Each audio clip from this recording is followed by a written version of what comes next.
Hi guys, hope you guys are doing well. आज हम discuss करेंगे कि गिटहब कोपायलट क्या होता है and how it works.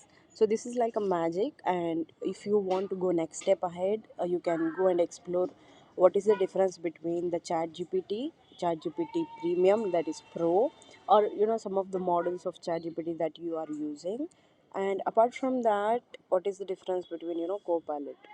So basically, these are using all our AI models, but still underlying layer and the algorithm, and mainly the major thing is the data set is making differences here.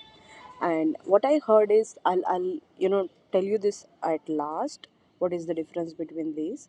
So let me go and show you how to configure GitHub Copilot into VS Code and to use it. So firstly, you can go here, and you have to take the uh, purchase thing, and once you have this, you will have your own ID and your dashboard setup. So once you have your dashboard, you can share the who can use your the GitHub Copilot account. So I got from my teammate already this thing, and when I click that link, I already had, so they provided me access, and I redirected directly into the VS Code. So in VS Code, what you have to do is, here in a VS Code, in the extensions, you can go into GitHub Copilot chat and you can enable this. Once you enable, there will be option to log in, and you can connect to your Git account. And if you have access, what accesses you have depends on the windows will be popping up.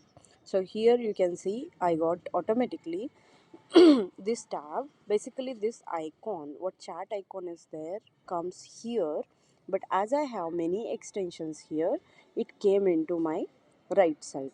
So as you can see, I'm doing some code. Here are the some of the differences that inbuilt VS Code directly you have that. Let me show you the major differences. So if I want something to be on cursor to directly paste here this code, it automatically pasted. So these things happens. Cool. So let me know what you feel. So this is like a magic, and let me comment out